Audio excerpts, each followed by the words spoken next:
नमस्कार, मैं पंकज दुबे और आप देख रहे हैं सागर टाइम्स न्यूज। सागर संभाग से पूरे बुंदेलखंड सहित देश विदेश की ताजा तरीन खबरें और उनके पीछे का सच पूरी सटीकता एवं निडरता के साथ देखने के लिए इस चैनल को अधिक से अधिक लाइक, शेयर एवं सब्सक्राइब जरूर करें। आइए देखते हैं ब्रेकिंग न्यूज। सभी लोगों से निवेदन करूंगा कि दोनों हाथ उठाकर मुट्ठी बांधकर हम यह जयकारा इसलिए लगाएं ताकि आपके जयकारे के माध्यम से हमारे इस ऐतिहासिक रहस्य मेले में प्रथम बार पधारे हम सभी के श्रद्धा, आस्था और गौरव के केंद्र इस मध्य प्रदेश राज्य के यशस्वी माननीय मुख्यमंत्री जी के लिए आप लोगों के जयकारे के माध्यम से आप लोगों का आशीर्वाद प्राप्त हो सके, इसीलिए मैं आप सभी लोगों से निवेदन करूंगा कि दोनों हाथ उठाइए, मुट्ठी बांधिए और बोलिए भारत माता की, भारत माता की, भारत माता की। बहुत बहुत धन्यवाद। आज हमारे इस ऐतिहासिक रहस्य मेले में जो 200 से ज्यादा वर्ष पुराना है, महाराजा मर्दन सिंह जूदेव जी ने, जो हमारे इस क्षेत्र के राजा रहे, अपने राज्याभिषेक की स्मृति में जिन्होंने यह मेला शुरू किया था, उस मेले में आज हम सभी के लिए बड़ा सौभाग्य का दिन है कि मुख्यमंत्री बनने के बाद हमारे यशस्वी आदरणीय डॉक्टर मोहन यादव जी का पहली बार शुभागमन हमारे इस नगर में हुआ है, हमारे इस रहली क्षेत्र में हुआ है। दोनों हाथों से तालियां बजाकर आप सभी लोगों से निवेदन है कि आदरणीय मोहन यादव जी का स्वागत करें। साथ में विराजमान जिनका भरपूर सहयोग हमें इस मेले में मिला, मध्य प्रदेश शासन के कैबिनेट मंत्री आदरणीय ऐदल सिंह कंसाना जी का भी मैं समस्त रहली विधानसभा क्षेत्र वासियों की ओर से बहुत बहुत स्वागत करता हूं, वंदन करता हूं, अभिनंदन करता हूं। हमारे पड़ोस के ही हमारे बड़े भाई, जिनका सदैव स्नेह मुझे मिलता रहा, मध्य प्रदेश शासन के संस्कृति एवं पर्यटन मंत्री आदरणीय धर्मेंद्र सिंह लोधी जी भी हमारे बीच में उपस्थित हैं। उनका भी बहुत बहुत स्वागत है, वंदन है, अभिनंदन है। हमारे दोनों सांसद द्वय आदरणीय राहुल भैया, आदरणीय बुआ श्रीमती लता वानखेड़े जी, आपका भी बहुत बहुत स्वागत, वंदन, अभिनंदन है।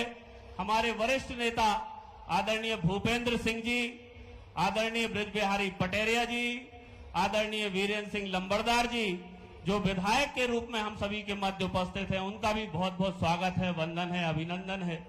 आदरणीय हमारी सागर की महापौर संगीता तिवारी जी, आदरणीय गौरव शिरोठिया जी, आदरणीय प्रभुदयाल पटेल जी, आदरणीय रानी कुशवाहा जी, आदरणीय श्याम शिवहरे जी, दोनों ही हमारे नवनियुक्त जिलाध्यक्ष, उनका भी बहुत बहुत स्वागत, वंदन, अभिनंदन। एवं इस मेले में उपस्थित आप समस्त मातृशक्ति, वरिष्ठ जन, समस्त जनप्रतिनिधियों का, पूर्व विधायकों का, पूर्व मंत्रियों का मैं बहुत बहुत स्वागत, वंदन, अभिनंदन करता हूं। आदरणीय मुख्यमंत्री जी, आपको एक बात बताना चाहता हूं। आज मातृशक्ति को इस कार्यक्रम में उपस्थित नहीं होना था। ये कार्यक्रम किसान सम्मेलन था। हमारा मातृशक्ति का कार्यक्रम कल है, आजीविका सम्मेलन के रूप में, लेकिन केवल और केवल आपके आने की सूचना के कारण हमें इतने मैसेज आए, इतने संदेश आए, इतने फोन आए कि आज हमारे मोहन भैया आ रहे हैं तो उनकी बहन सुभद्रा मैया जरूर इस कार्यक्रम में आएगी। इतनी बड़ी संख्या में मातृशक्ति आप सभी को आशीर्वाद देने के लिए यहां पधारी। इतने अल्पकाल में, अभी मात्र 1 वर्ष ही हुआ है आदरणीय मोहन यादव जी को मुख्यमंत्री बने हुए, लेकिन मोहन भैया का इन सुभद्रा मैया से जो रिश्ता बन गया है वह ऐसा लगता है कि 7 जन्मों का भाई बहनों का रिश्ता हो, जन्म जन्मांतर का भाई बहनों का रिश्ता हो। ये व्यक्तित्व की विशेषता होती है। आदरणीय हमारे देश के यशस्वी प्रधानमंत्री नरेंद्र मोदी जी ने जब मोहन यादव जी को चुना तो निश्चित रूप से उनके व्यक्तित्व की विशेषताएं देखकर चुना, उनके अंदर जो गुण छुपे हुए उनको देखकर चुना। आपको ध्यान नहीं होगा माननीय मुख्यमंत्री जी, जिस दिन आपके नाम की घोषणा हुई थी, मैं सर्किट हाउस में आपसे भोपाल मिलने गया था, आपको गुलदस्ता भेंट किया था। आपने कहा था कि मैं कल घर आऊंगा और भैया से मिलूंगा। मुझे बहुत आश्चर्य हुआ था। आप तत्काल के मुख्यमंत्री बने थे, सारा शासन प्रशासन आपके आगे पीछे घूम रहा था। आपको आदरणीय नरेंद्र मोदी जी का वरद हस्त प्राप्त था। आप चाहते तो स्वयं भैया गोपाल भार्गव को अपने घर बुला सकते थे, लेकिन वरिष्ठों का मान सम्मान कैसे किया जाता है, अगर किसी को सीखना है तो मोहन यादव जी से सीखिए। भैया गोपाल भार्गव के घर वह स्वयं गए। मैं उन सारे पलों का प्रत्यक्ष गवाह हूं उस बात का। आपकी यह जो भावना मेरे और मेरे परिवार के प्रति रही है, मैं आपको विश्वास दिलाना चाहता हूं कि इस भावना के कारण आज से पूर्व हमारा रेहली विधानसभा क्षेत्र गोपाल की नगरी और गोपाल का क्षेत्र कहलाता था। आज से यह मोहन गोपाल का क्षेत्र और मोहन गोपाल की नगरी गढ़ाकोटा और रेहली विधानसभा क्षेत्र आपके नाम से जाना जाएगा। यह व्यक्तित्व की विशेषता है हमारे मोहन यादव जी की। आपकी संवेदनशीलता का एक उदाहरण और इस जनता के सामने देना चाहूंगा। पिछले वर्ष हमारी इस विधानसभा में एक बड़ी दर्दनाक और दुखद घटना हुई थी। एक दीवार गिर जाने के कारण कुछ बच्चे काल कलवित हो गए थे।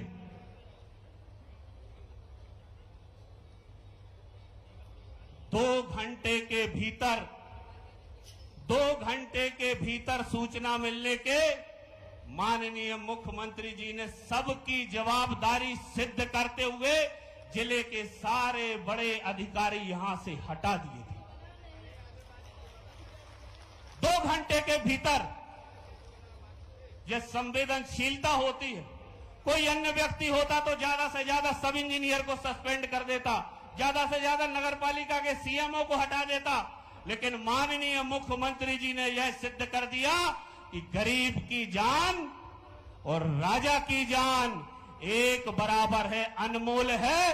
गरीब की जान को हम ऐसे ही जाया नहीं जाने दे सकते। यह संवेदनशीलता दिखाने का काम अगर इस मध्य प्रदेश की धरा में किसी ने किया है तो मैं छाती ठोक कर और बड़े गर्व और हर्ष के साथ कहना चाहता हूं कि मोहन यादव जी ने किया है। अभिनंदन होना चाहिए उनकी संवेदनशीलता का।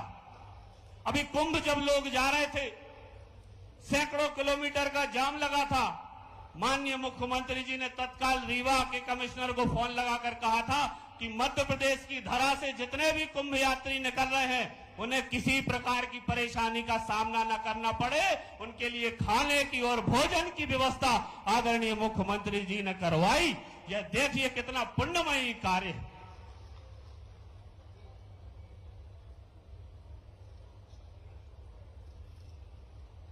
हमारे महाराजा मर्दन सिंह जूदेव के बारे में एक किंवदंती प्रसिद्ध है।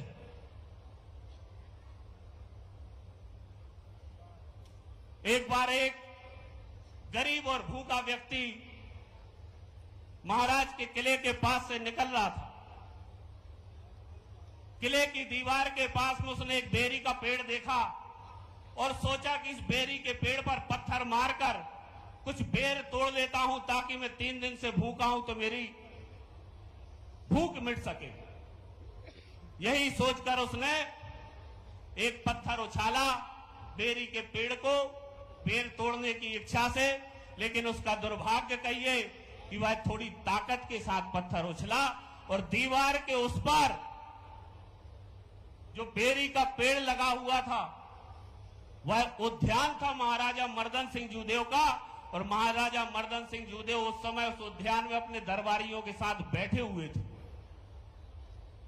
जब वह पत्थर उछला तो वह सीधा मर्दन सिंह जूदेव के सिर पर जाकर लगा और उनके सिर से खून बहने लगा।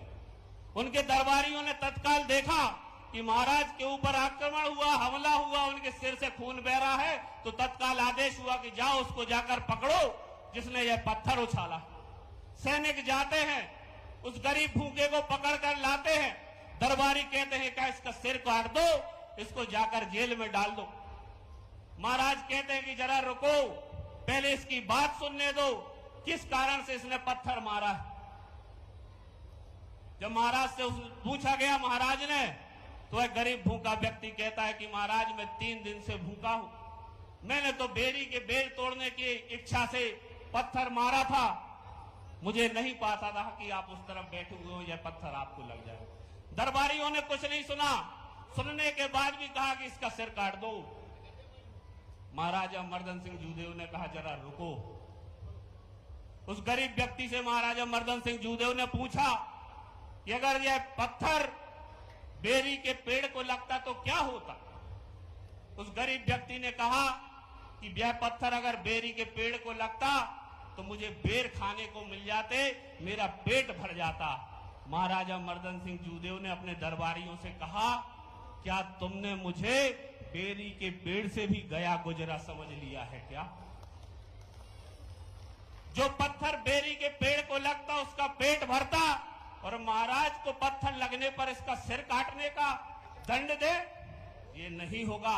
उन्होंने दरबारियों को हुक्म दिया कि जाओ इस गरीब को भरपेट खाना खिलाओ, इसके कपड़े सुंदर करो, इसको उपहार देकर विदा करो। उस दिन के बाद से महाराजा मर्दन सिंह जूदेव ने अपने क्षेत्र में एक योजना चलाई, अपने राज्य में एक योजना चलाई, अन्नदान योजना चली और महाराजा मर्दन सिंह जूदेव के राज्य में उस दिन के बाद से कभी कोई भूखा नहीं सोया। उसके लिए अन्न की व्यवस्था महाराजा मर्दन सिंह जूदेव अपनी तरफ से करते थे, इसीलिए उन्हें प्रजाप्रिय कहा जाता था। हमारे इस मेले को जब से महाराजा मर्दन सिंह जूदेव ने लगवाना प्रारंभ किया, इसके बारे में भी कहा जाता है कि जब रात भर तक दिन भर अगर कोई व्यक्ति दुकान लगाता था और दिन भर में उसकी अगर बिक्री नहीं होती थी, उसका कोई पैसा उसको प्राप्त नहीं होता था, तो महाराजा मर्दन सिंह जूदेव स्वयं आकर रात्रि में उसका सारा सामान खरीद लिया करते थे। ना उसके बच्चे भूखे रहते थे, ना वह व्यक्ति भूखा रहता था, इसीलिए उन्हें प्रजाप्रिय कहा जाता है। मां से मर्दन सिंह और मां से मोहन यादव। मर्दन सिंह जैसे हम अपने मोहन भैया को अब देख रहे हैं, हम भी चाहते हैं कि जैसा संत रविदास जी ने कहा, ऐसा चाहूं राज में जहां मिले सबन को अन्न, छोटे बड़े सब सम बसे, रविदास रहें प्रसन्न। ऐसा राज हम आदरणीय मोहन यादव जी के नेतृत्व में मध्य प्रदेश को देखना चाह रहे हैं। कहा जाता था कि डबल इंजन की सरकार है, 2014 से 2023 तक तो डबल इंजन की सरकार रही, जो पटरी पर हमारी रेल चल रही थी। लेकिन मोहन यादव जी के बनने के बाद अब पटरी पर रेल नहीं चल रही है। अब यह मानकर चलिए कि यह जो पहले रेल थी, अब यह डबल इंजन का हवाई जहाज बन गया है और मध्य प्रदेश के विकास को माननीय मोहन यादव जी आसमान की ऊंचाई तक ले जाने के लिए संकल्पित हैं। बड़ी कृपा से आज माननीय मोहन यादव जी का आतिथ्य हमें यहां पर प्राप्त हुआ। मैं उनके चरणों में प्रणाम करता हुआ बहुत बहुत आभार व्यक्त करता हूं, धन्यवाद देता हूं। उनके साथ साथ समस्त अतिथियों का हृदय से आभार व्यक्त करता हूं कि उन्होंने अल्प निवेदन पर ही हम सभी के मध्य अपनी कृपामयी उपस्थिति प्रदान की है। माननीय मुख्यमंत्री जी का कोटि कोटि आभार, बहुत बहुत आभार। और यहां पर उनको आशीर्वाद देने के लिए पधारे आप समस्त माताओं, बहनों, वरिष्ठ जनों का दोनों हाथ जोड़कर आपके चरणों में प्रणाम करता हुआ अपनी बात को यहीं विराम देता हूं। पुनः आप सभी लोगों से निवेदन करूंगा कि दोनों हाथ खोलकर तालियां बजाकर माननीय मुख्यमंत्री जी का पुनः स्वागत करने का कष्ट करें। आप सभी के चरणों में, माननीय समस्त अतिथियों के चरणों में बारंबार प्रणाम, बहुत बहुत धन्यवाद, बहुत बहुत आभार।